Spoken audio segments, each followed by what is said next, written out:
right, here we go, everyone. Another awesome episode of the All Around Adventure podcast. And I'm excited to welcome thru-hikers and the founders of 11 Skies, Magpie and Constantine, to the show today. Magpie and Constantine, I've been really looking forward to this. Thank you so much for joining me on the show today. Yeah, thanks for having us. Yeah, we're excited to chat. Like you said, we saw each other last year, so it's been a chat we've been looking forward to as well. Yeah, and a long time coming. You and I, we've all kind of covered a lot of ground since then, figuratively and literally, if I do say so. But where are you all calling in from right now? I know you just mentioned that you've wrapped up the Bigfoot Trail, but honestly, I'm not quite that familiar with the trail. So where are you both right now? You want me to go? Go ahead. So we're in Eureka, California, and not being familiar with the Bigfoot Trail, man, no fault of your own. Like the Bigfoot Trail is super remote. It's kind of like a 360-mile route through the Northern California mountains. Super kind of, I don't know. I don't want to sound bad about it, but it's a new trail that doesn't have a lot of support or maintenance. There's not a whole lot of maintenance yet, but it has a whole lot of potential. So we're actually in Eureka, California, about an hour south of the northern terminus. Gotcha. Okay. All right. Yeah, I'll have to look it up after the fact here and read up on it a little bit more, because I do kind of like those more off the beaten path kind of areas, because I think a lot of the trails that we're going to mention in this episode today, probably most people have heard of, the Appalachian Trail, the Pacific Crest Trail, the Continental Divide Trail. But I do think that all those small trails too also have something to offer if we're willing to seek them out. Yeah, we love them. There's different flavors to each one, right? Even with the AT, PCT, CDT. And like the smaller trails definitely don't have as many hikers, but I don't know. Sometimes you get burnt out on just bushwhacking straight through a forest for 100 miles. Yeah. So we're trying to like balance it out, have those trails that like engage you and like really require a whole lot of navigation and effort. And then we're going out to do a smaller trail that is just a fun weekend adventure. Kind of enjoy. Yeah. So yeah, we love the smaller trails as well. All right. Outstanding. Well, again, like I've mentioned, hiking is something that you both have done for quite some time now. But I want to go back to the beginning a little bit here and just kind of see how you both started your journey as hikers. So, Magpie, I will start with you, and then Constantine, you'll go next. But what actually inspired you both to become hikers in the first place?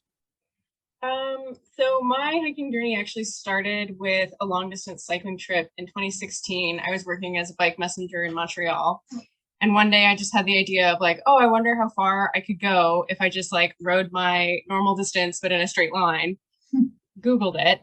I'm like, I could go across Canada in like 2 months, and just decided that was something that I wanted to do. And in the course of like researching equipment for that trip and like getting prepared, I came across also like the discipline of thru hiking, because there's some overlap in terms of equipment.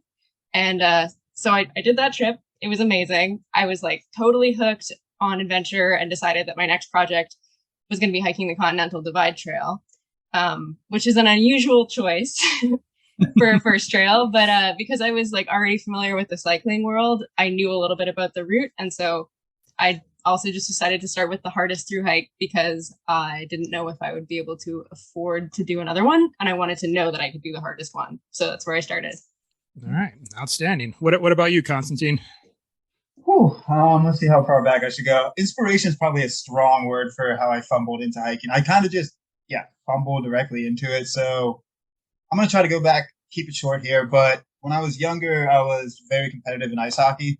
I love sport, and like when I played, it kind of encompassed my entire life. So like I got fully engulfed in it. So I lived, breathed, ate hockey pretty much. And then I lost that when I was about 18, and I went to school, and I would do some section hikes on the weekends, and just kind of try to fit in what I could. And then I found out you could hike from Georgia to Maine on the AT. And even though I was having a good life, really enjoying it, I felt like something was missing. Like I said, like I really get fully engulfed within an activity, whether that's hockey, hiking, whatever it may be. So like I revolve my world around it. So when I found hiking, I did the AT, and then kind of just went off from there. Gotcha. Okay. And so fast forwarding a little bit here, at what point was it that you both, I guess, found yourselves together, like on the trail? Like, how does the story of you meeting fall into hiking? Like, and how far back does that go in the timeline? So it's funny. She's going to tell it one way, and I'll probably tell it a complete different way. So I'll let her start with it. Okay, you're going to embarrass me on purpose, Yes. aren't you? You want me to start with you embarrassing? No, it's fine. Okay. So, so both of us had been hiking for a few years. I think you've been hiking for 3 years. I've been hiking for 2. And on the Pacific Northwest Trail, which is a quite remote 1,200-mile trail through Montana to Washington, I think like neither of us went into that expecting to even meet another person on the trail. And the weather window just so happened to line up that there was like a cluster of hikers kind of revolving around each other. So, one morning, it's freezing cold. Oh yeah, this was a good morning. I camped in a bad place that was like in a drainage where cold air tends to collect. And so hikers get up early. But I am personally not a morning person. Yeah, so, I mean, he's like, yeah, maybe not. Maybe. I mean, that's all relative, I'd say. It's 8 a.m. I'm still in bed, mostly because it's freezing and I don't have any motivation to get up. And just like hoping that these guys that I've heard about that are behind me don't walk past me and like see me still in bed being a sleepyhead. But she was also camped 5 feet from the trail. I was, so like, this is the only flat spot. Yeah, so if we were going to walk by, we were definitely going to see you. Yeah. So anyway, these 2 guys walk past and one of them leans over and peeks in and goes, "You look warm." Yeah, I was freezing cold. Like, I was bundled up. I had my balaclava on. All you could see was my eyes. Like, I was just freezing. So we walked by a tent. And like I just peeked my head and I'm like, "Hey, you look warm." Like genuinely jealous. I'm like, I wish I was in my tent right now, but I was hiking with a buddy. Whereas from my perspective, I'm just like, that jerk, how dare he? Like, calling me out for not waking up. Oh, so I'm behind them. I didn't get up for another hour. 2 days, I'm fuming. Finally, I catch them in town and start a conversation. I'm like, oh no, it's that guy. What a jerk.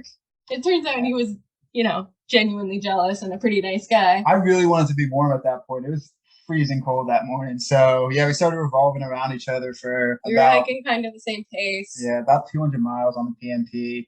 And then Bonner's Ferry? No, Republic. The little town of Republic in Washington is kind of when I guess the flames started getting ignited. That we're like, oh, it'd be fun to actually like be partners and hike together for that. Well, not be partners, first of all. Yeah, I guess. But like, I don't know. That's when the flame got ignited, and then that's when you noticed I was flirting with you. Yes, that's when I noticed you were flirting with me. So from Republic on, we started hiking together, and then that was 2019, mid 2019, and kind of been hiking together since. Yeah. Okay, so gosh, 2019. That's just like a few years back. So so fairly recent then. Not bad. So feels like a lifetime. We've been together for 3 years now. I've gotten gray hair in those past 3 years, and I don't know if it's the trails or Magpie. Ooh, see. Or a combination of both, maybe. Or a combination of both, yes. All right. I've probably given her more gray hairs than she's given me, but that's besides the point. All right. Well, and of course, you both decided to take this through hike across the entire North Country National Scenic Trail, or NCT for short, as many people would refer to it as. But now I'm going to go on a limb here and say that was not your first through hike together. Was there one that came before that, or was that actually indeed the first through hike that you both took together? So the PMT, we did like the majority of it together. And then I drove him out to Wisconsin to do the Ice Age Trail. I was planning to do the AT that summer, but because of a family emergency, I ended up having to get off of it. And he invited me to join him on the Arizona Trail. And then the year after that, he came up to Canada because 2020, and we hiked the Great Divide Trail, which was a real challenge, and the Vancouver Island Trail, which was also not a trail. What a trail, the Vancouver Island. It's not a trail. It doesn't exist. Okay. Wait, hold on. Now, where is this at again? And what does it entail? Because it sounds kind of intense.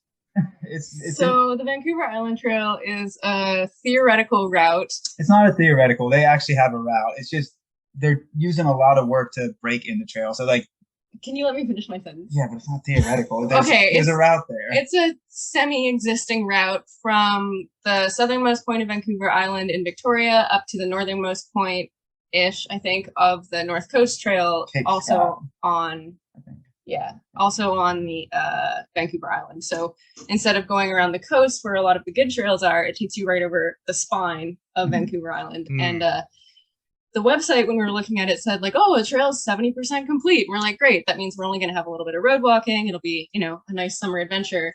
It turns out what they meant by 70% complete was they had figured out where they were going to put 70% of it eventually. So they put flag and 30% of it, they were just like, yeah. So they What?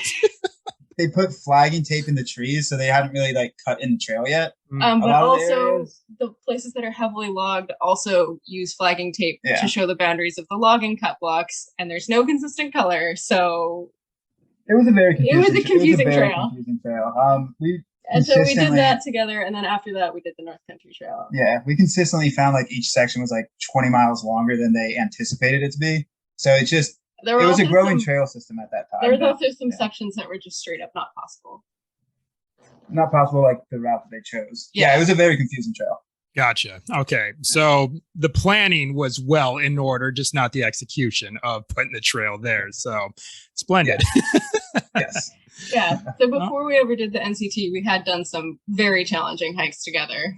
Yes. Gotcha. Okay. And so ultimately, where did the decision come from the both of you to actually take on the NCT together? And not only that, but you also were attempting to make the speed record for completing the entire trail. Just, I guess, take us through like your thought process before you actually went out there. It's just as far as planning and making the decision together that you both were going to do this. So I'm going to put the blame for this one entirely on Constantine. This is your fault. I'll take the blame. Yeah. Yeah. So the year 2021, I kind of had a very hard schedule to meet. So like, because the year 2020 kind of threw everybody's plans in disarray, right? So, obviously, yeah. So 2020, I was going to do other trail systems and make 2021 all focused around the NCT. So I've been thinking about it for a few years because I had the goal for Maintain for the past 3 years at that point to do all national scenic trails, all 11. And NCT was like the biggest, the longest, the most time commitment. So the year 2021, I knew I had to get on trail in February and finish 3 more trails before the NCT to be able to start at a reasonable time. And Magpie had to work until April. So it was perfect timing. And we're like, okay, we're going to start May and we're going to go after it. And then the speed record thing, the speed record was just kind of one, nobody actually had the quote unquote official record at that point. There was reports because not many people had done the entirety of it, but there were reports of people, their time frame. So I think the unofficial record at that point was like 213 days or something. So it wasn't quote unquote on the FKT's website or anything like that. So they hadn't done it officially, but like the shortest time that we could find was a little over 200 days. And I thought it was wonderfully ironic that a speed record was going to take 6 months. So that's what kind of brought the speed record on. It wasn't to apply for it. It was just like, I thought it was wonderfully funny, and I highly doubt I'll ever do a speed record again. So yeah, like the only real reason that I did it, I had no interest in the NCT. I had never heard about it before he brought it up, but because he's from the US and I'm Canadian, we had already spent at that point a few months apart just because of visas. And so it's like, well, if I don't go hike this ridiculous hike that he's doing, like we're not going to see each other for 6 months. And, you know, no woman had like thru-hiked it in the self-supported style. So like without any outside assistance. And the speed record aspect was appealing to me. When I did a little more research about the trail, just like the chance to really test my mindset against this gigantic goal and really see where my limit was appealing to me. Because at that point I had been sort of progressing through harder and harder trails and like doing bigger and bigger ambitious projects. And so, you know, it was mostly just because like he suggested it and he was doing it whether I came with or not. But once I started looking into it, I found a little motivation for myself at least. And I think that was a big draw for both of us, even once we started getting into the trail, was the mental aspect. Because like she said, both of us had been hiking for so long at that point. Of course, no trail is easy, but the smaller trails that we've been doing were just like, you start the trail and you're like, okay, I know I'm going to do this. Unless freak injury takes me out, unless I get bit by a rattlesnake, fall off a cliff, like I know I have the capacity to push my body and get through this. So with the length of the NCT being like 4,800 miles, neither one of us had done anything that long. So we're like, okay, this is going to be a mental challenge. We're going to be able to dig deep and see different parts of ourselves. So that was another big selling point for us. Gotcha. Okay. And what about the decision to start in Vermont and go westbound versus starting in the Dakotas and heading eastbound? It's just going to be a Main thing? simple Well, answer. there's two answers. Yeah. One of which is my parents live in Winnipeg, so it would have been easy for us, like logistically, to have that be the end of the trail rather than trying to fly from Vermont back to British Columbia where we live. But the second one is that Constantine hates rain. Yes, I'm a wet cat. If I get rained on for more than a day straight, like my mentality just shuts down. Like I'm not a happy person to be, and I'm not also a happy person to be around. So like when you saw us actually on the trail, I think it was raining that morning. It was, yeah. I was so upset, man. Like I'm just like, I need to get out of here. I need to just crush miles and like get out of my own head. So I hate rain. So that's why we went westbound. Is like I knew I could handle extreme cold in the Dakotas when that came because it was like quote unquote dry cold. But put me in Vermont in November. No, thank you. No, thank you. Gotcha. Yeah, I do remember that day where it was raining, and then you both had given me intel that to expect mosquito hell a little bit further, like as I was heading east, and then I was telling you about like having to ford the river, and thankfully it wasn't that high. So I hope that worked out okay for you both, just having to do a little bit of rock scrambling. I'm sure all it really was, but it did. Yeah. So now what I want to ask about, and you both kind of talked about how you saw this challenge that you were really looking forward to when you were starting the trail. I mean, I think it's easy to look forward to the challenge before you're actually on the trail. But then I think when you get a little bit in, that kind of starts to waver a little bit. And I have kind of a confession to make to you both, but I had this thought about you both after we got done talking and you both carried on. I remember saying to myself is like, okay, those two are either going to be the strongest couple ever once they're done with this endeavor, or they're really going to be at each other's throats and it's going to be like done before they even finish. So, because I feel like, it's just good for both of you to go out there together and again, try to go for the speed record and the amount of miles that you got to cover each day is that you both have to be in sync with each other pretty much all the time. Whereas like if one of you wants to take the day off, it almost feels like it falls on the other to talk, you out of it and get you back out there. So I guess just what was teamwork like being out on the trail? Because again, both of you had to finish at the same time to set the speed record together. So what did that look like for you both? Or did you kind of have just strategies in place? What did that look like? That's a really good question. I can answer first unless you want to. Sure, go ahead. So I guess we're gonna have different thoughts on this. So we've actually talked about that same question a lot since we finished. When we were out there together, we were very in sync with each other. We thought we were communicating on the same level a lot of the time, and a lot of the time when you're pushing your body to those levels of depletion, you kind of have an unspoken understanding. So like a lot of the time I would know what she needs. Like if she needs space, she needs to go up ahead, do her miles, I'll sit back and that stuff. So it's just like one coming from understanding the person before you go and while you're out there. But that's not to say we also didn't have times that we were out there that we were upset at the miles, upset at the trail. When I cope with, I guess, deep levels of deprivation of like food, of comfort, that type of stuff, and like to deal with that, I go into like a weird place in my own head. Like I make a lot of absurd jokes, and that's how I cope.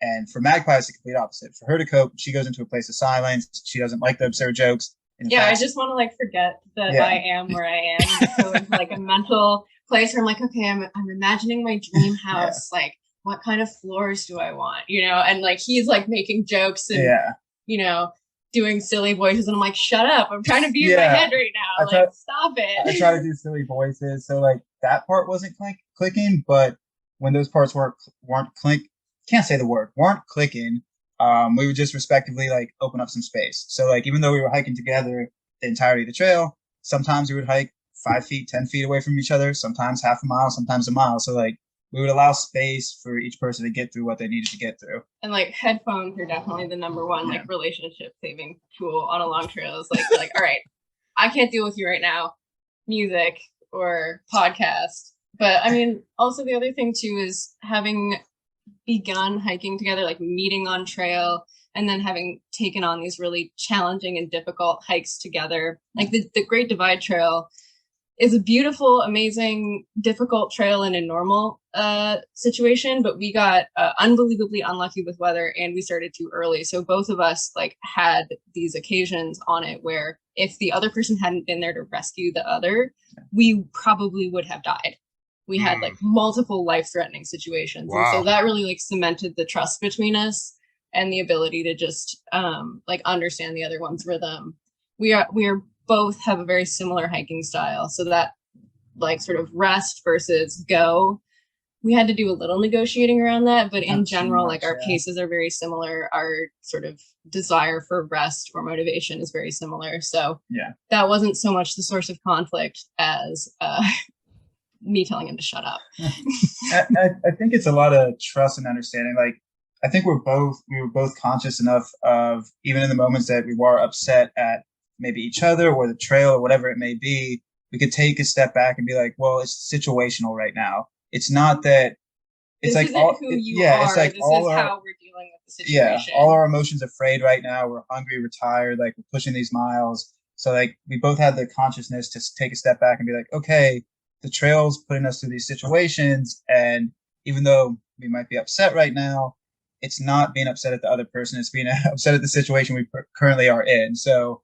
it took a lot of just like consciousness to get through it together. Yeah, and communication too, it sounds like, because well, I mean, that's cornerstone of any solid relationship is communication, just as well too, and especially when you're trying to cover 4,800 mile trail, and so many crazy things can happen out on the trail as well. So well, I appreciate you both sharing that part, because I think that's probably something that a lot of people may want to think about, especially if they want to go hike with their significant others, that I think it could be a make or break type of situation, like out there when you're slugging it out in nature for that long. So very good. I think it was a really good question. I mean, we don't get asked that a whole lot. So yeah, thanks for asking it.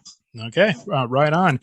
All right, so kind of just talking about the trail in and of itself, and this is probably going to be a little bit of a loaded question because again, this trail is so long. But I want to ask you both about some of the highlights from the trail. I mean, was there any particular sections, any particular features, or towns, or just moments in general that stand out in your minds as just ones that were just major highlights for you both? I think so. I think you walked some of the best part of the NCT, man. Doing Michigan, you got to see some of the most fantastic scenery. The UP was at least one of my favorite spots. The amount of trail support from the community in Michigan too is there nowhere else on the NCT do people even know what it is. And then in Michigan, there's like such a huge community of people that are excited about it and like want to come out and support you. So that was certainly like a highlight of Michigan as well. Yeah. And then another highlight for me, this is going to kind of be a little weird. People may not get this, but I'm going to try to describe it as best I can. Honestly, the road walks in North Dakota, like the road walks, even though they were 20 miles long, 30 miles long. Oh, really? 60 wow. Miles, 60 miles. There's an 86-mile canal side road walk. 86-mile road walk. So really? Like, super long road walks. Oh, wow. I absolutely love those because like this was also going west. We had North Dakota as our last state. And with that kind of easy walking, you didn't have to worry about bushwhacking. You didn't have to worry about navigation for the most part. You really got to get into your own head and like reflect on the entirety of the trail you just walked. So I really appreciated those miles. Granted, if I went out and did those miles, like just as I just popped myself into North Dakota and just started wandering the road, might not appreciate it as much, but at where my mentality was near the end of the trail, I loved North Dakota. We also got to see like huge bird migrations and then like the stars at night because it's so remote and it's so flat. You get the most incredible stars. We saw an exploding comet, which was very exciting. Oh, wow. So the views in North Dakota were fantastic. Yeah, it has an austere beauty, very much like the desert, especially in fall. Yeah, the birds too. I don't know if we just hit at a perfect migration pattern or what happened, but we were walking up on this lake and we thought we saw whitewater on the lake, but it was just thousands of birds like all moving up from the lake all at once, and it was just beautiful. And every single day for like a full week, we would just every time we would go into like the grasslands or places like that, we would just see thousands of birds just traveling across us, above us, which was really cool. All right. Yeah. Well, I'll have to say that I'm kind of the exact opposite. The road walks were my least favorite part. Well, just because I liked, just being like in the woods and everything like that. And I think just after a while, I think just stepping on the pavement just hurt my feet really. Because you both know that in the southern part of Michigan, like everything south of Lowell, where NCT headquarters is, most of that is all road walk up until Ohio. And because then, north of that, you'll hit the Manistee Forest, and then you're in the woods for a good while around that point. But I don't know. I just didn't like the road walks, man. It's just that. Well, then also because the Southern Michigan road walks are not great. No, I can agree with you on this part. Yeah, I can agree with you on this part. Like a lot of the road walks we didn't necessarily enjoy. It depended where our mentality was at the moment. But mostly did not enjoy. Like when I say we love North Dakota, it was because of where our mind was in that moment. And because they were dirt roads. But of course, the trail parts, you mentioned the Manistee. Manistee was beautiful, epically gorgeous through there.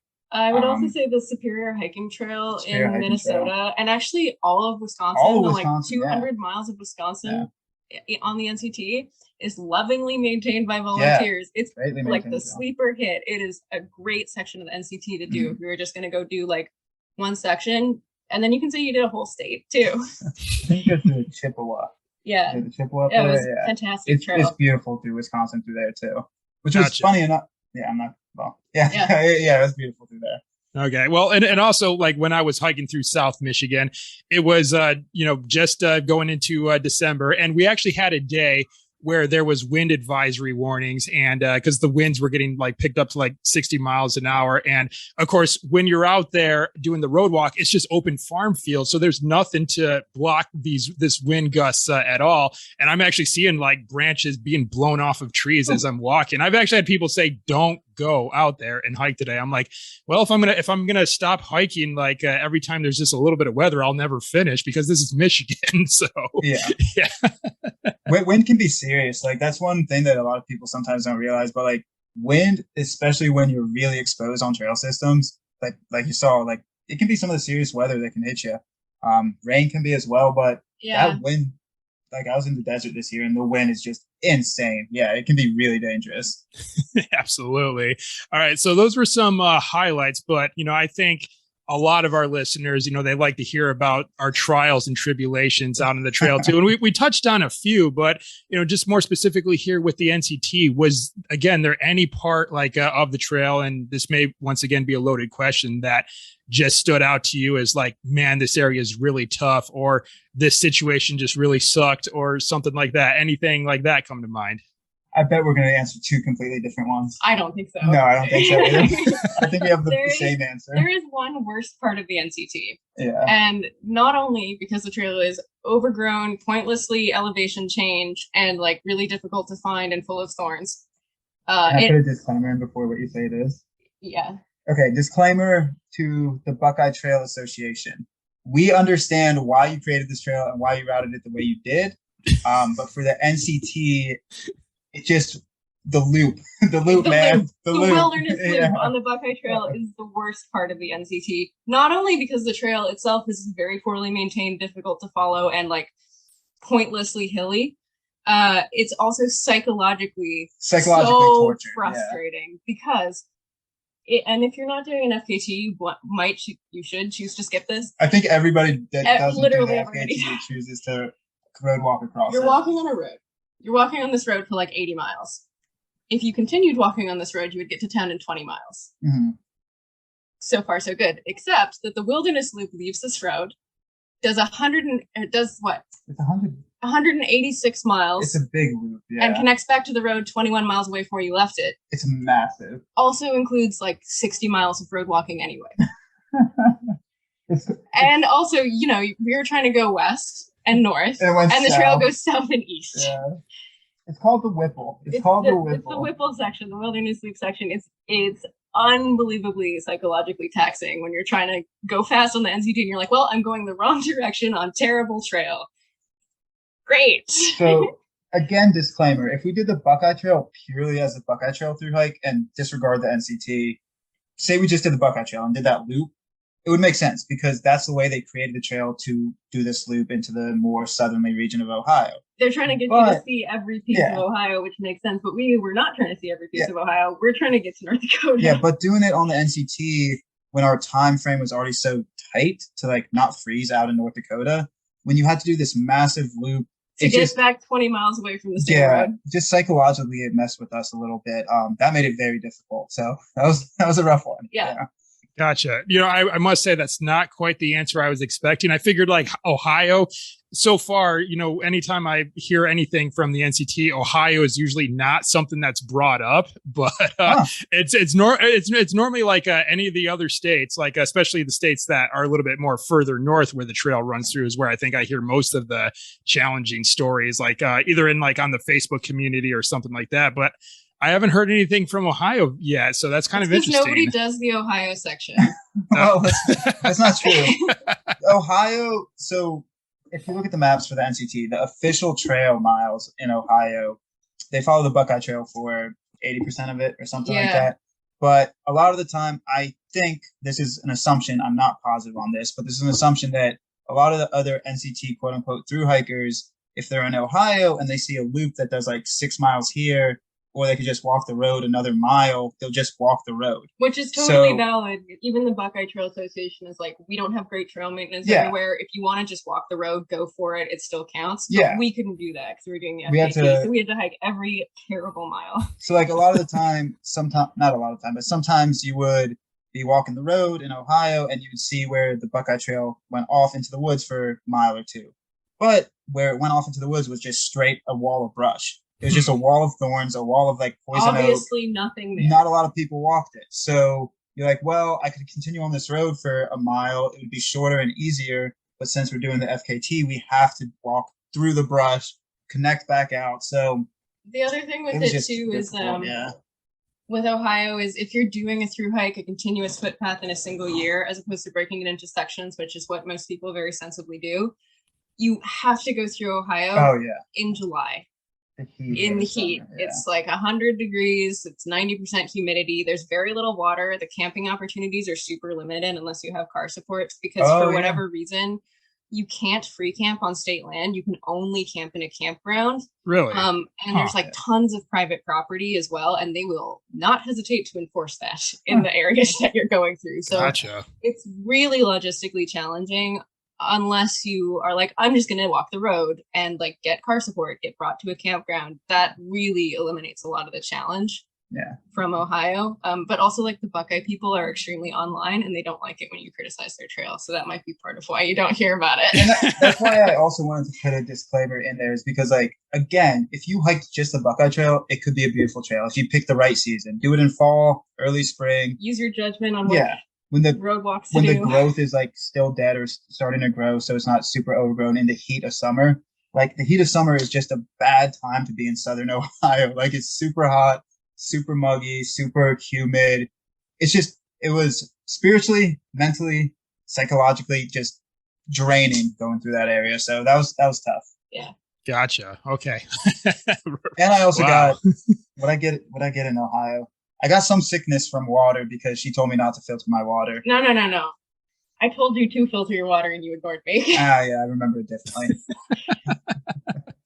All right. Very, very cool. Now, I'm also kind of curious, and this may sound like an interesting question, probably that you haven't been asked before, but was there any part of the trail that kind of, I guess, maybe scared you both to the point where it's like, oh man, I really don't want to walk through here because I think something's about to happen? Because, well, for me, strangely enough, it was actually anytime I was walking along like Lake Superior, like there was that stretch of trail from Grand Marais to Tequendama Falls where you're following the Superior Shore quite a bit. And, I think for me, I just have a lot of respect for nature and I can understand just how powerful nature is. And so in that regard, Lake Superior scares the hell out of me because, that lake can pretty much do whatever it wants. Like the forecast will call for like no rain and they'll just throw a rainstorm just like out of nowhere. So I was just thinking to myself, man, I got to get away from this lake because it kind of scared me a little bit. Was there any part of the trail like that kind of sort of made you feel that way? Vermont and New York. That's why I wanted to start in the eastern side. Because I knew the rainstorms could happen at any time in the Adirondacks. So I just wanted to get through there. But I don't think I'm going to blank on the word. I don't think the natural environment scared me as much as, and again, another disclaimer here. I don't want to say anybody's bad on the NCT, but it was more the human side of the stuff that made me a little more reserved in some areas.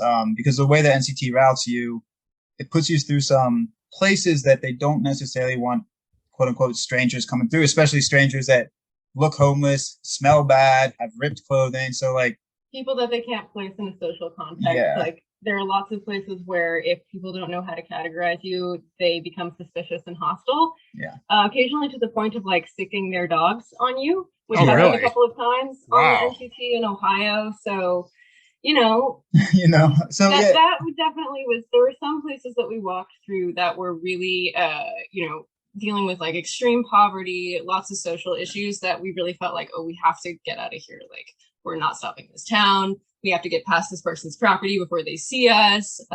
Like I ended up buying pepper spray in Ohio just to deal with like vicious dogs. And I love dogs, but there were just a lot of like, people who weren't taking very good care of them, and dogs that were really territorial or aggressive, or this one dog that the guy actually released on us. Yeah. Mm-hmm. So I think it's being more reserved around, or more, I don't know what the term you used for it was, but being more respectful of the communities you walk through, especially as it is a growing trail and not a lot of people walk through them.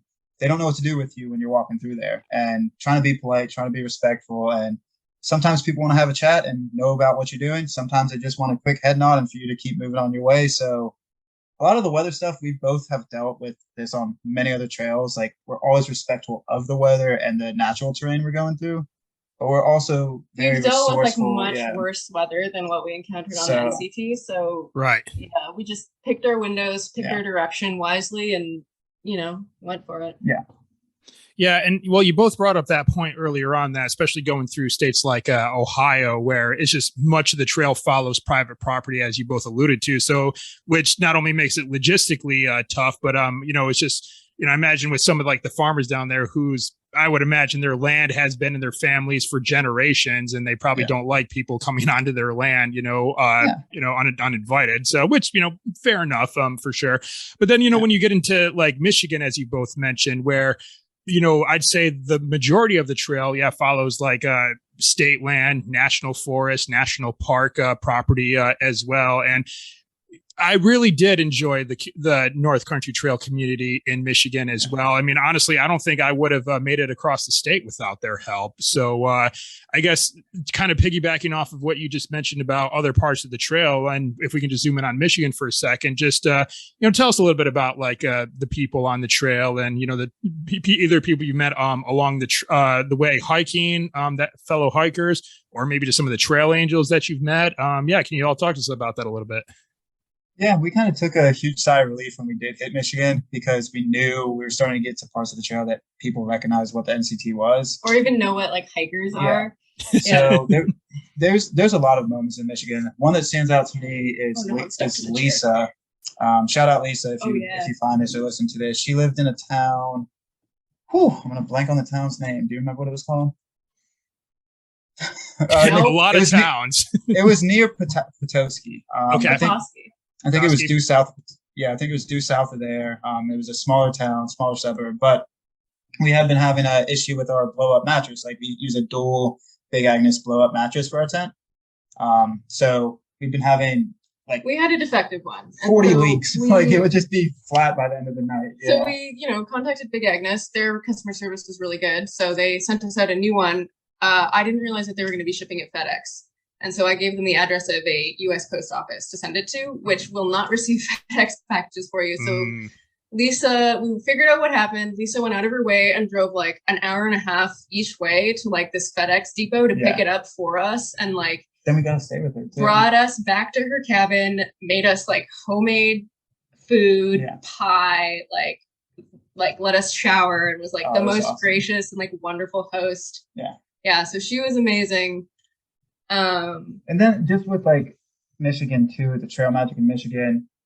So I want to put a kind of thank you in here for all NCT trail angels and all of that. But I also want to say, by all means. Yeah. But I also want to say, like, how we were hiking, we felt sometimes guilty we couldn't give the time that trail magic would deserve. We had our whole day scheduled down to like 5-minute increments just to be able to make our miles. And because of the rules of the FKT, you cannot arrange any assistance in advance, and you can't accept anything that is not available to any other hiker who's doing the trail. So sometimes we had to like turn people down, or say no thank you because it would have violated the rules of the FKT. Yeah. Or people would say like, oh, we like brought you lunch, or we brought you soda, and we would feel really grateful because they had driven out, sometimes a really long distance to come meet us. But we couldn't stop and chat for more than a couple of minutes, because if we stayed for 10 minutes, that would mean that we didn't get to eat lunch that day. So yeah, being very public with the tracker, since we were tracking the FKT in real time, I think it may have been delayed by like 10 minutes, but people could go onto where we were tracking it and pretty much say, oh, they're going to be at this trailhead in 30 minutes, if they gauged our pace and all of that. So a lot of the time, not even just Michigan, but Michigan, Ohio, I'd almost say West Virginia. I guess we almost went due south in Ohio, close enough, but Wisconsin, North Dakota, and all that, people would time it to come out and give us trail magic. And it was super awesome. So if anybody listens to this, thank you all so much. And we would try to give them as much of our time as possible, but we had to be averaging like 35 miles a day some days, or most days, to even keep our pace. So like we would give them 10 minutes, 15 minutes, 20 minutes, as much time as possible as we could. And then we're like, we literally have to go. Like, we can't sit here for an hour. We want to show you as much gratitude as we can and thank you, but we have to keep going. So yeah, it was kind of sad. It was kind of sad in the aspect of, if we would have done this as a more chill hike, we could have sat back into a pace. Like, even if we had decided to not do the official record, we could have said like, here's how to contact us. We'll arrange trail. Yeah, meet us at this campground, and we'll have lunch. Yeah. We'll arrange our half-hour break for the day to like coincide with where you are. But because that would be against the rules, and we had to have surprise trail magic, which meant that we couldn't always spend as much time as we wanted. So it was kind of sad in that aspect. We didn't get to have that full connection or that full feeling like you probably did in Michigan, where you got to meet with somebody and then spend hours with them. Most of the time we would spend 10 to 20 minutes max with most folks. But we could definitely feel the love. We could feel the love for sure. And then when we went through Lowell, yeah, Lowell, Michigan, we had lunch with the NCTA, a few folks from there, and that was awesome, being able to pick their brain about the trail, share trail experiences with them. So the moments that were there, we really took them and like really appreciated them for what they were. Sometimes it would be every week, sometimes every few weeks, but each time a moment like that arises, we would give as much time as we possibly could and just really appreciate and show gratitude how we could.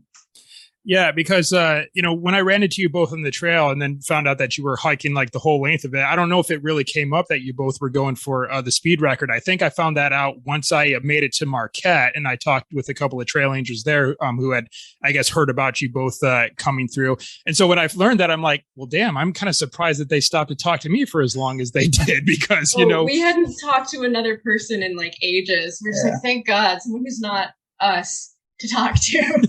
Well, so like, especially with hikers on trail too, like that gives us energy, being able to share a conversation with you. Like, because often when you're talking to people in towns who don't necessarily know what the trail is, well, it's nice to like interact with another person. It ends up being the same conversation over and over. What are you doing? What's the NCT? Oh, how long will that take you? Wow, that's a really long trail. Yeah. How do you afford this? And like, it's having to be an ambassador and a spokesperson for a trail is a privilege, to be able to, be someone who's educating the community, but it also does get like very tiresome. And so the opportunity to talk to a person who like knows what we're doing and understands like why we might not be super smiley happy about the trail today. Because I was kind of miserable too. That last section sucks. Like, brace yourself. It was just such a relief to be able to just be like, I'm not having a good day. Yeah. Yeah. Well, I certainly do share in the sentiment, with the trail magic and the trail angels, because, my whole purpose for going across Michigan was to raise money for a nonprofit that helps veterans. I mentioned to you both that I'm a former Marine, so I was raising money for this. And, I've had a couple of trail angels like, in Marquette, I made it there around the same time that the local chapter was doing their annual meeting. So I got to speak to the members of the chapter, and I also got to speak at like a veterans gathering event that they were having there in Marquette too, to kind of help spread the word about what it was that I was doing. So it was pretty wonderful, and the people on the trail are absolutely wonderful, and I think they were kind of the reason why I finished. And I'm sure you both can kind of share in that sentiment too, even if you didn't really get the chance to interact with them as long as you would have liked. So we did. I want to give a big shout out to the Peter Wolf chapter. They manage about 100. I think it's actually where we met you. We met you within the Peter Wolf chapters section of the trail. And we were able to meet a few folks from there, and we actually were talked with them earlier this year, and we're a guest speaker with them as well. And they were awesome. They showed so much love. They showed so much dedication to the trail. So I wanted to throw in a big shout out to them as well, because the Peter Wolf chapter showed nothing but love to us. And yeah, it's about the people out there. And like, it was really nice seeing how much commitment and dedication each of these chapters have. The NCTAA as a whole has just to the trail. Like, they just really love it. And it's infectious when you see something like that. Yeah, absolutely.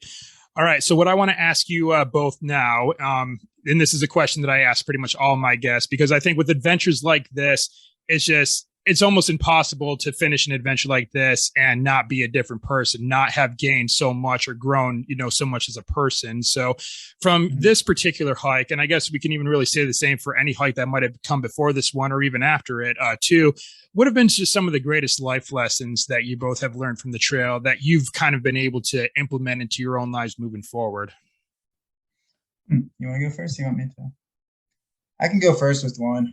One that's kind of just simple is just like, take time. Even though we were always on an accelerated pace, always trying to push through, is like, whatever that means to you, whatever take time means to you, is like, even if you're trying to push out miles, go fast, and that transfers into regular life too. You get into hustle and bustle, like moving from point to point all the time, always having to work. Take time to take 5 minutes, 10 minutes, and like collect yourself, like resettle into where your mentality needs to be, and just taking a breath and sounds cheesy, but taking a breath and taking those few minutes to like recollect yourself and recenter yourself really gives you energy to tackle whatever else is ahead of you. So also kind of tying into that is like, don't look too far down the pipeline.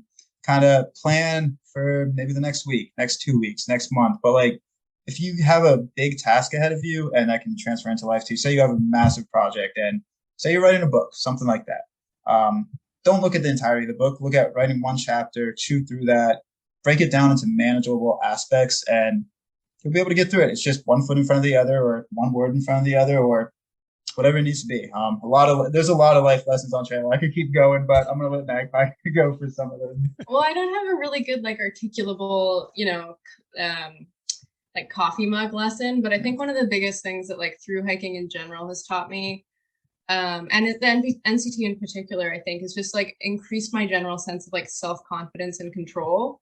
Knowing that I am physically and mentally capable of like pushing myself to the absolute limit and coming through these challenges that are voluntary that I set for myself, and like even coming out enjoying them has been sort of greatly increased my sense of like self-mastery and my confidence in my own decision making. The sense that I know who I am, what I want, where I'm going, and like whatever choice I make is one that I can have confidence in. It has certainly been, a transformational experience for me, but I can't say that I've got like a good, like, break one chapter at a time kind of thing. I know, like, that's great advice, but like my mind doesn't really work that way. I know a good coffee mug slogan. My soulmate is carbs. I got this sign last year and she wouldn't let me hang it up. He bought a thrift store sign. It's not a good life lesson, but it's a great message. My soulmate is carbs. So for people out there, eat carbs while you're hiking. It helps you. Eat carbs in life. Carbs are great. Oh, I guess my like coffee mug lesson is if you're freaking out, try eating something. Actually, you probably just have to. Or even the Snickers slogan. You're not you when you're hungry. Legit. Magpie needs a Snickers sometimes on trail, so always have a Snickers in your pocket. Another coffee mug one. There you go. Okay, I guess. Yeah, good for morale too. Definitely having a candy bar on the trail. So, I think probably the biggest one for me, if I can throw my little lesson in here too, having done a through hike as well. I think it's just like, and this isn't a coffee mug slogan or anything like that, but it's just like how nature can just heal you, I guess, because I feel like, as humans, and I'm just putting on my archaeology anthropology hat here for a second, it's just like, we've spent the vast majority of our time on this planet evolving in nature. And that's just how we were so brought up. But now I think there's a big disconnect in this day and age, where we just, are not in nature enough, in my opinion. So, but I feel like any sort of ailment one's facing, whether it's something with your health, something with your mindsets, or something with your spirit, there's a lot. I think you'll find an answer for any of those in nature. So, get out there, people. great. We literally were having a conversation about that on our drive to this motel today. So yeah, great advice. Okay, right on. All right, so right now you both are in California. You just wrapped up the Bigfoot Trail. So I guess maybe a lot of people might be wondering what's next. I mean, it's just now that you set the speed record for the NCT, it's just, how do you top that? You don't. You don't. We don't. We're not going to try to. I think actually after the NCT, both of us are feeling like glad and proud that we did it, but also a little burnt out and like ready to not necessarily settle down, but just like take a step back and regroup and figure out what our goals are going forward. So, this year we've designated as like our grab bag year. So going around and doing like little peak bags and little trails that are sort of side trails off of these larger trails that we've both done and thought were interesting. So earlier this year, we did the Grand Enchantment Trail. We have about 200 miles left of that to finish. So we're going to start on that in mid-August. Yeah, we got pushed off because of fires. We're going to do the Oregon Desert Trail because that's been on both of our bucket lists for a while. That one is certainly it's a more challenging, rougher route, but that's what we both like the best is things that are sort of in the vein of the Continental Divide Trail, where it's part roadwalk, part bushwhack, part existing trail. A lot of route finding, a lot of like water challenges, but it should be a good time. It's about 700 miles. Couple days, we're probably just going to go do some like cute little weekend hikes. So we're going to go do the Lost Coast Trail, go walk through the redwoods. But the biggest thing coming up is this winter, we're hopefully going to fly over to New Zealand and hike the Te Araroa. Oh, wow. Go explore sort of that hemisphere because neither of us have really been abroad. So I think what we're both looking for is more balance. So like a lot of people, I think one is our age. That could be just our natural age at this point. But like both of us love hiking, but we've revolved our entire lives around it for 6 or 7 years. So like most of the time last year I spent 9 months on trail. And like 9 months hiking on trail, like NCT, Florida Trail, Potomac, like all these trails. And like, I love it. I love hiking, but I want to figure out how to balance life better. So sure. Yeah. That might be topping off the NCT. I don't know. I don't even see I would never want to try to do anything quote unquote bigger than the NCT. I just want to enjoy life, and that's what we're trying to figure out how to do. So do stuff we enjoy. Do other trails. Oh, we're driving around doing trail magic too. So if you're on the PCT right now, you might run into us. Okay. All right. Right on. All right. Well, at the start of this conversation, I did mention that you both are the founders and owners of 11 Skies. That's your equipment company. So I'll give you both a couple of minutes to, plug it and tell us a little bit about it. So I'll let Constantine handle this one because it's really his baby. I just do some of the back end tinkering. Yeah. So 11 Skies, it was born from the love of the 11 National Scenic Trails, hence the name. For people that don't know about it, we started hyper-focusing in shorts and pants because we didn't really see a product on the market that was kind of fulfilling that role. A lot of the time, people would wear a pair of shorts and it would last for 600 miles, 700 miles, but it would never last for a 2,000 plus mile thru hike. So, and we always felt like we were being sold a bill of goods when we created this company. So like for the years of 2016, 2017, 2018, before we started formulating this idea, every time we would go to buy our hiking gear, we would look at a product and it would say, hey, buy this pair of shorts. It's SPF 50.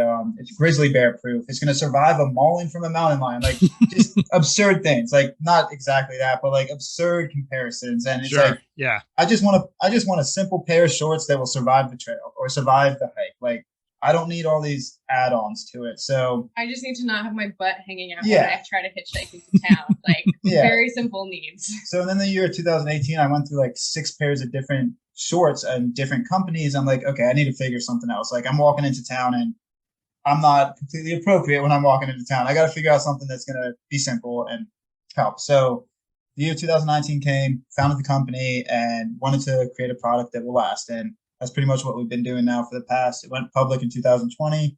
So for the past, public as in public company. Not started public, selling things. Yeah, gotcha. Not public. Like we made it public. Not on the IPO or anything like that. So we made it public in 2020. So for the past 2 years, we've just been creating simple products that have a simple goal, just survive a hike.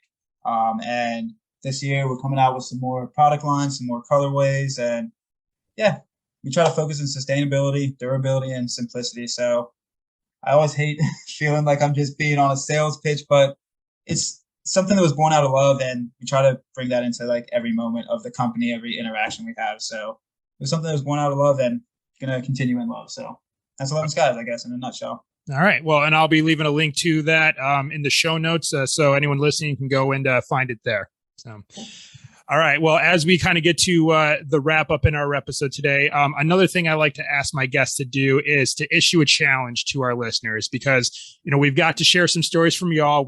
You all presented some really good information about the trail and just talking about some of your experiences on the trail. But information and stories can only take people so far. They got to follow it up with action after the fact. So when our listeners are done listening to this episode, what challenge would you issue to them for them to go out there and start living a more adventurous life? Go hike the Bigfoot Trail. No, don't do that. Don't do that. Joke, people. It's a joke. I mean, if you want to, go ahead. Anybody can do it if they want to. But I don't know. Seriously, everybody has a different skill level. Everybody has a different comfort zone. Just find something that you pushes your comfort zone a little bit more. Just like push it your comfort zone another foot, another mile, whatever. I guess not scares you, but whatever makes you a little nervous, try that. But be safe while doing it. I want people to be safe, but get out there and push your boundaries. I'm not going to describe this well. Push your comfort zone. Coffee mugs quote. It's easy there. Yeah.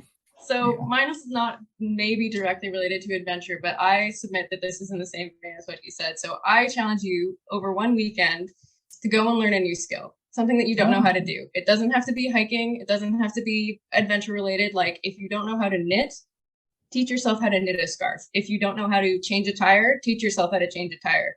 I'm a firm believer that constantly challenging yourself with even just like small things that you're like, I don't know how to do that, I bet I could learn, keeps you in the practice of learning and knowing how to learn and being in a beginner's mindset of like being okay with making mistakes and being okay with like not being the expert. It's really useful to be constantly practicing that skill and constantly reminding yourself that you can go from having no knowledge to mastery. So go learn a new skill this weekend. Okay. All right. Very good. All right. Go ahead. One more challenge. Can I throw out one more challenge? Yeah, of course. I do want to challenge somebody to eat 10 packets of ramen at one time. No. That's a bad idea. I want to see what happens. That sounds like a terrible TikTok challenge, the 10 ramen challenge or hashtag 10 ramen challenge. So. You just created it. I didn't do this. I think we might have created it together. Okay, well, I'm not on TikTok, but I feel like I probably should be now to see who all actually does this when we're done. So it's a terrible challenge. Yeah, don't do it. Hashtag 10 ramen. Okay, yeah. Very good. All right. So what I have next for you both is my final three. These are three fun questions that I like to ask all my guests at the end of the show. And we're kind of going to do this a little bit of rapid fire, just say the first thing that comes to mind. And Magpie, I'm going to start with you, and then I'll turn it over to you, Constantine. And the first of these three questions is, what is your favorite place that you've been to so far? Magpie. Oh, geez. I think the overlook of the Superstition Mountains on the Arizona Trail. There is a certain place, I forget what the name of the mountain is, but it is the best view that I have ever seen in my life. And the Superstition Mountains overlook. Okay. All right. That sounds cool. I'm going to have to look into that. Right on. Very cool. Nice. All right. What about you, Constantine? Can I pass it back to Magpie? This is too hard of a question, man. Hey, first thing that comes to mind, rattle it off. It's not how my mind works. It's just like rotating through things right now. Gotcha. Pick one. I can't. What's the best place you've been to recently then? Ooh, the top of Mount Baldy in the Siskiyou Wilderness. It's about 30 miles from the California coast. Super bushwhacking to get up there. But once you get up there, you just see complete 360, beautiful. You get to see the ocean. You get to see the mountains you came through. Epically beautiful. I'm going to put a little asterisk on that. It's definitely not my favorite place, but that's at least what I can remember right now. Okay, fair enough. We'll go with it. Right on. All right. And the next question, what is one thing on your bucket list that you have yet to do? Take it away, Magpie. I want to learn to surf, and I haven't yet learned to surf. So that's definitely coming up this winter. Okay. All right. Constantine. I want to go wander around in Southeast Asia for a while. Just go to some cool countries and just wander, not necessarily even through hike, but just You just want to eat. I do want to just eat. Yes, I also do just want to eat. I hear that's a good place to do it. So Yes. yeah, if you ever find yourself, if you like food, Japan would definitely be a place I would recommend. I spent 2 weeks in Japan in college. The food there alone was worth a trip. But then on top of that, you get beautiful scenery, wonderful people, and amazing history and architecture and just the works. So yeah, that would be my suggestion if Asia is on the horizon for you. So yes, I've heard great things about it. I want to go there. Yeah. Okay, excellent. And the last question, and this is a two-parter. What is your favorite animal, and have you seen this animal in the wild? Magpie. So my favorite animal is raccoons because I am nocturnal. I will eat your food. Dark circles, very cute and cuddly. Also, I used to dumpster dive, so I do eat out of the trash. You dropped pizza on a driveway. I did drop. It was a clean driveway. It was a motel driveway. Yeah, but there was no gravel in the pizza, so it's still fine to eat. It was disgusting. It was gross, but I was hungry. Yeah. And yeah, I've seen many raccoons in the wild and chased plenty of them away from my food, which they can't have. It's fine. Yeah. Okay. That's definitely a first to come up on the podcast. I don't think anyone's mentioned raccoon for before. And to be fair, I have this saying that I developed long ago when I was in the military, and that is hunger is the best spice.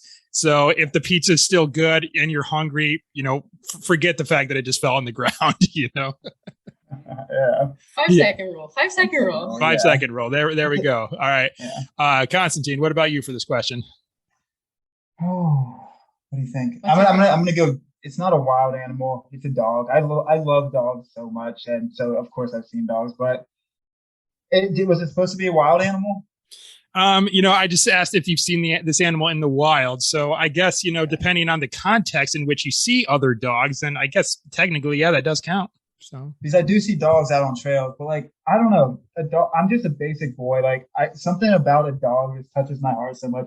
He likes to call me a dog. He is a dog. So he maybe just is food motivated, loyal, goofy, and will do anything for a cookie. So maybe it's mammal to mammal. Like I can understand the dog, but I just love dogs. Like if I'm walking down a trail and I see a dog, it just makes me smile. But if you want to go wild animal, I'm gonna go cow.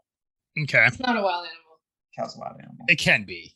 Well, again, depending on the context, I guess. So I also always smile, especially on these remote trails. When you're walking, you haven't seen anybody for a few days besides your trail family, and you just see a cow. And I don't know, it always makes me smile. So cow's the favorite animal too. I actually did have a little bit of fun walking past cows, especially when I made it to the southern part of Michigan. And the cows will always when you're walking slowly past them, they'll start to follow you along their fence, and then and I'm just like, okay, so y'all are coming with me then? Yeah, y'all are hiking with me. So yeah, cows are cool. I will agree with you there. So right on. All right, well, Magpie and Constantine, that's it. That's all the questions that I have for you both. But before we wrap it up here, just let us know really quick where our listeners can go to connect with you both. I know you're all are out there. Again, you got the 11 Skies Company. You're out there on social media as well. So yeah, fill us in. Where can we reach out and connect with you? So 11 Skies for me and for us as a company would probably be the best spot. Just 11 Skies and spelled SKYS. You can find us YouTube, website. You can find us Instagram. We put a lot of trip reports on Instagram. And then if people want trip reports with other YouTube videos, we also have Hike in America, all one word. And then so I very rarely update anything anymore because I have grown to hate the internet. But you can find me at adventurousmagpie.com to find my very infrequently updated blog. My Instagram is also Adventurous Magpie. So if you like to get photos every 6 months, you can find me there.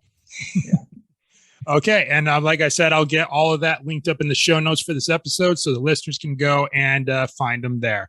Well, Magpie and Constantine, I want to thank you both again for taking the time for joining me today. I'm really glad we were able to meet on the trail and connect afterwards. And, once again, congratulations on the feat that you both accomplished with the NCT.